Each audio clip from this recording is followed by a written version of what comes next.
Halo anak-anak, apa kabar semuanya? Nah, pada hari ini kita akan belajar tema 8, subtema 3, pembelajaran ketiga. Namun, sebelum memulai pembelajaran, marilah kita berdoa menurut keyakinan masing-masing. Berdoa dimulai.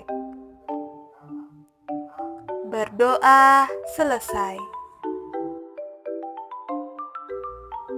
Adapun muatan yang pertama adalah Bahasa Indonesia KD 4.8 dengan materi mengidentifikasi informasi penting dari teks bacaan.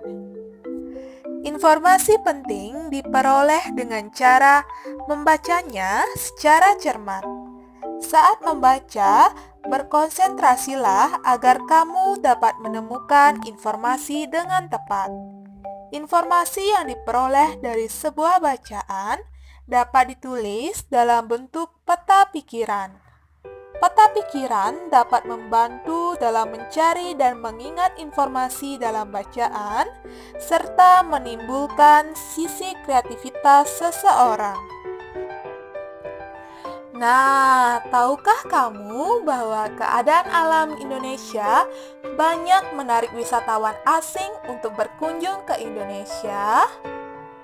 Apa saja yang membuat wisatawan tertarik datang ke Indonesia? Ayo kita baca artikel menarik tentang wisata di Labuan Bajo. Labuan Bajo merupakan salah satu desa yang terletak di Kecamatan Komodo, Kabupaten Manggarai Barat, Provinsi Nusa Tenggara Timur, Indonesia. Labuan Bajo merupakan tempat yang sering dikunjungi wisatawan. Banyak tempat wisata di Labuan Bajo. Selain memiliki panorama yang indah, Labuan Bajo merupakan pintu gerbang bagi para wisatawan yang ingin menjelajahi tempat-tempat wisata unggulan di Provinsi NTT. Tempat yang dimaksud antara lain Pulau Komodo dan Rinca. Labuan Bajo memang dipersiapkan sebagai pintu masuk wisatawan. Fasilitas dan akomodasi, infrastruktur utama seperti pelabuhan hingga bandara telah dibangun. Hotel berbintang dan losmen mudah ditemukan. Para wisatawan sering menjadikan Labuan Bajo sebagai base camp atau titik persinggahan ketika menyusuri berbagai objek wisata di lokasi lain. Setelah kalian membaca dan memahami teks bacaan Labuan Bajo tersebut, selanjutnya tulislah 5 informasi penting dari teks bacaan tersebut. Buatlah pada buku tulis kalian masing-masing. Nah, sekarang tuliskan informasi penting di kolom yang disediakan dan tambahkan gambar visual yang sesuai dengan informasi yang disampaikan. Kita diskusikan bersama-sama ya.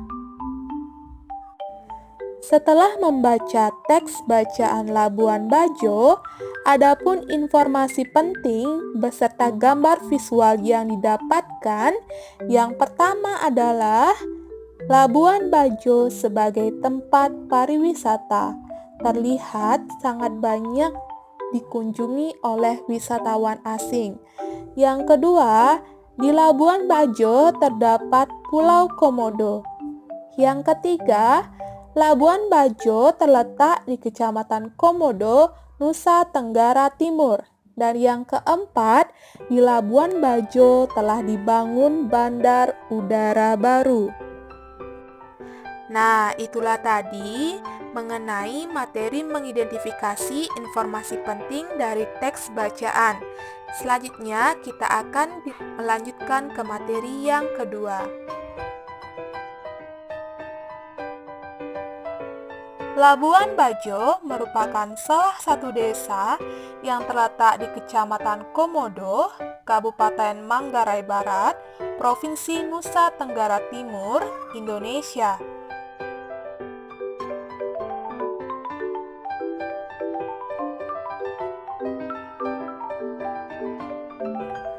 Letak Indonesia yang berada pada posisi silang atau cross position dapat meningkatkan lalu lintas dan pelayaran sehingga menunjang perdagangan di Indonesia. Singapura merupakan salah satu pusat perdagangan internasional yang dekat dengan Indonesia.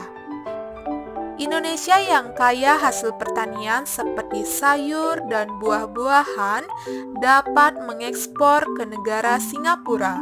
Selain itu, Indonesia juga memiliki sumber penghasil ikan yang baik yang sebagian dapat diekspor ke luar negeri.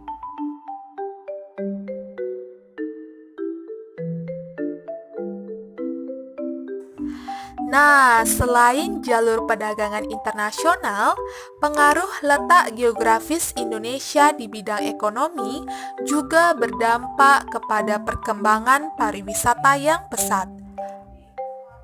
Perkembangan pariwisata di Indonesia yang semakin pesat dapat memberikan manfaat kepada pemerintah dan masyarakat. Kegiatan pariwisata membawa pengaruh yang baik di sektor ekonomi. Di Indonesia terdapat banyak sekali tempat pariwisata, contohnya Labuan Bajo, Bali, Candi Borobudur, Raja Ampat, dan lain-lain. Setelah membaca teks bacaan Labuan Bajo, adapun informasi penting beserta gambar visual yang didapatkan, yang pertama adalah Labuan Bajo sebagai. Adapun hak masyarakat terhadap lingkungan adalah sebagai berikut. Yang pertama, hak dapat memanfaatkan lingkungan seperti air, tanah, dan tumbuhan. Contohnya, mendapatkan pasokan air bersih yang cukup, memanfaatkan hutan untuk memperoleh kayu, dan mengolah tanah untuk bercocok tanam. Yang kedua, hak untuk hidup pada lingkungan yang bersih dan sehat.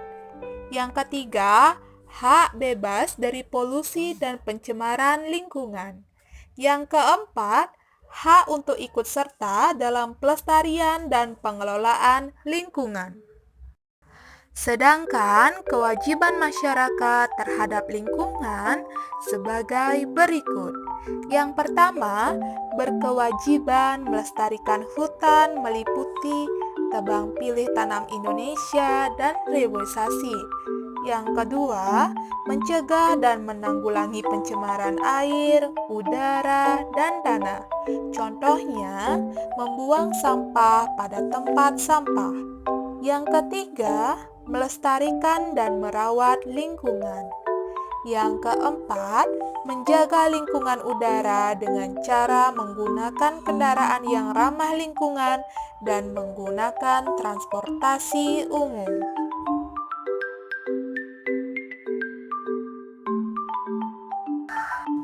Sekarang, amatilah gambar yang telah disajikan. Kemudian, buatlah deskripsi gambar, hak masyarakat yang tidak terpenuhi, dan apa yang dapat dilakukan supaya hak masyarakat terpenuhi. Nah, kita jawab sekarang bersama-sama ya. Gambar yang pertama, deskripsi gambar yaitu banyak sampah di sepanjang sungai. Hak masyarakat yang tidak terpenuhi yaitu hak menikmati kenyamanan dan kebersihan lingkungan sekitar.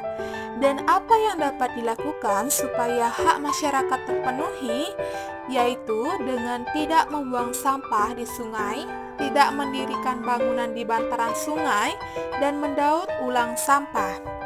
Gambar yang kedua, deskripsi gambarnya yaitu asap yang keluar dari kendaraan bermotor menyebabkan polusi udara. Hak masyarakat yang tidak terpenuhi yaitu hak menikmati kenyamanan dan kebersihan lingkungan sekitar. Dan apa yang dapat dilakukan supaya hak masyarakat terpenuhi, yaitu dengan menggunakan kendaraan layak jalan yang dibuktikan dengan surat keterangan lulus uji emisi. Sekarang, cobalah amati keluarga dan masyarakat di lingkungan kalian. Apakah mereka sudah melakukan hak dan kewajiban terhadap lingkungan dengan baik? Nah, hari ini sampai di sini dulu ya. Kalian ingat tetap jaga kesehatan dan ikuti protokol kesehatan. Sampai jumpa di pertemuan selanjutnya. Dadah!